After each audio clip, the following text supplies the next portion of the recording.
एक मित्र प्रश्न पूछते हैं, आचार्य श्री, जीवन को कैसे जिया जाए?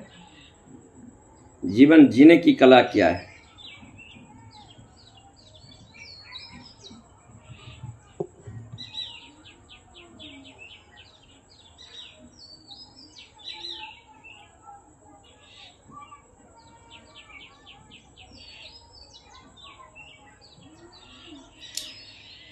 जीवन एक just like also a mirror की तरह होना चाहिए।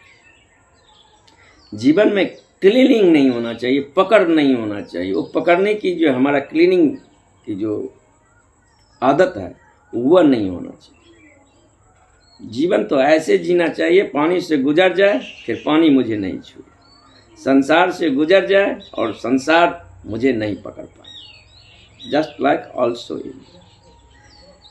अगर हम प्रकृति को यहाँ दो दृष्टिकोण से हम जीवन को भाग में बांट सकते हैं।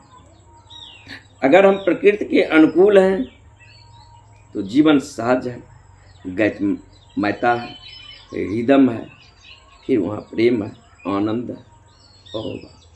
अगर हम प्रकृति के प्रतिकूल चले गए हैं तो फिर जीवन वहाँ विषाद है, दुख है, संताप है, पीड़ा है। तो दो डायमेंशन में आदमी बटा हुआ है। हर एक आदमी यही खोज रहा है कि जीवन में सुख कैसे हो, शांति कैसे हो, प्रेम कैसे हो, प्रतिभा कैसे हो, ऐश्वर्य कैसे हो, जो जीवन का और समृद्ध करे। एक एक कदम से चलकर हम मंजिल के पास आ जाते हैं और एक एक कदम दूर हटते हटते मंजिल से दूर चले जाते हैं। तो जीवन अगर निगेटिव दिशा में चला गया तो जीवन दुख, संताप, पीड़ा की कहानी हो जाती। जीवन कंटका किरण मार्गों से, अंधेरे के खाइयों से गुजरते हुए घावों से लुलुहान हो जाती हैं यात्री। अगर जीवन प्रकृति के अनुकूल रहा तो फिर जीवन स्वर्ग है, और प्रकृति के प्रतिकूल गए तो जीवन पुनः जो है सो एक नर्क की आग से गुजर। अस्तित्व ने मुझे पूरा फ्रीडम दिया है, पूरी स्वतंत्रता दिया है।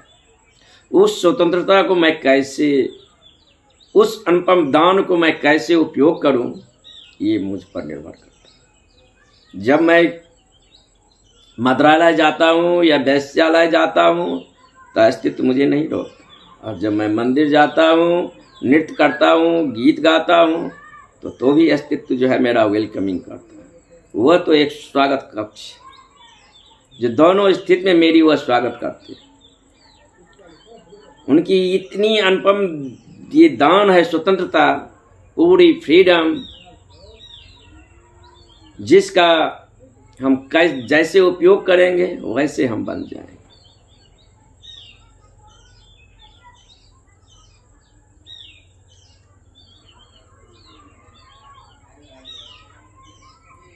पदार्थ की संरचना में वैज्ञानिक ने गहन ढांचा और उसके बनावट के अध्ययन करने के बाद उसके भीतर जब झांका तो देखा गया हर एक पदार्थ एक ही मूल तत्व पाया जाता है, और लोहा या सोना में कोई फर्क नहीं है, मिट्टी और सोना में फर्क नहीं है।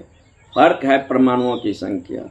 मान लो मिट्टी की परमाणुओं की संख्या 98 आ जाता है तो मिट्टी का निर्माण करते हैं, और लोहों के में जो है या सोना में मान लो जी उसके परमाणुओं की संख्या जो है 110 आ गया तो सोना का निर्माण। तो इसको इलेक्ट्रॉन को घटाया बढ़ाया जा सकता है, मिट्टी को कन्वर्ट किया जा सकता है सोना में, कोयले को कन्वर्ट किया जा सकता है हीरे में।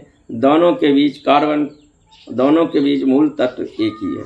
कोयले ही एक खास प्रकार के दबाव के कारण हजारों लाखों वर्ष में हीरे में परिवर्तित हो जाती है।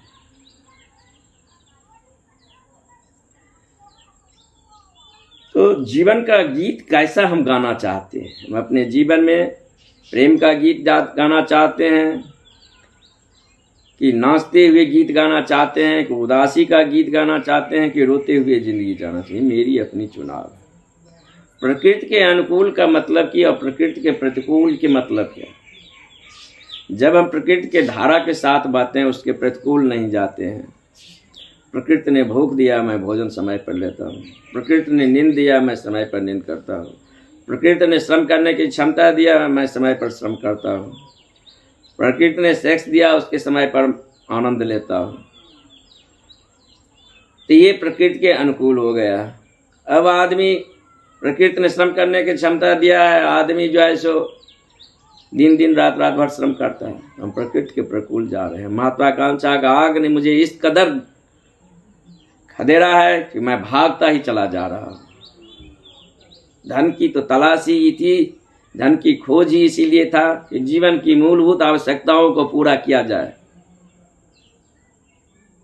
इससे बड़ी उसकी कोई उपयोगिता नहीं। उसके बाद आपके बैंक बैलेंस करोड़ में है, लाख में है, उसके क्या करेंगे? एक स्वप्न है मस्तिष्क में रखे हुए हैं। तो हमारे दृष्टिकोण जो होना चाहिए, सम्यक जीवन होना चाहिए।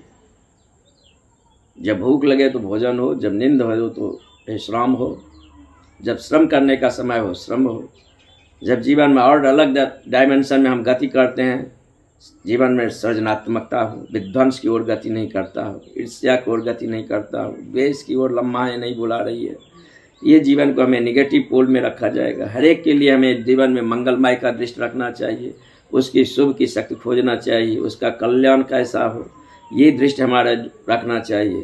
तो जितनी हम दूसरे के साथ जितने अच्छाई करेंगे, हमारे साथ उतना ही अच्छाई चले जाएगा। दूसरे के साथ हम जितनी बुराई करेंगे तो हम तो समझते हैं उसके साथ कर लिए, मेरे साथ अच्छा ही होगा। नहीं जी, ऐसा गणित अस्तित्व का नहीं है। कार्य कारण के सिद्धांत ये नहीं कहते आप जो बीज रोपते हैं वो बीज का फल आपको ही भोगना पड़ेगा, चेतन अचेतन रूप से। अपनी कर्म को करते समय थोड़ा सा होश तो रखे, जो कि जो मैं कर रहा हूँ तो आज न कल मुझे इस आग से गुजरना पड़ेगा।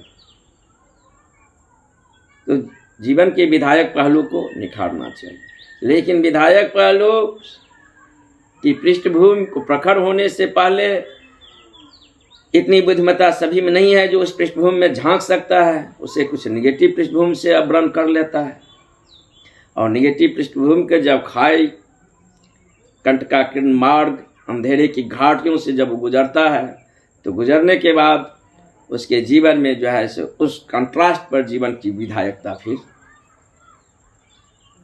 दर्पण के समान चमकता है। जैसे प्यास की पृष्ठभूमि पर पानी, जैसे भूख की पृष्ठभूमि पर भोजन का मजा होता है। भूख ही नहीं तो स्वादिष्ट स्वादिष्ट भोजन फिर कोई काम करे।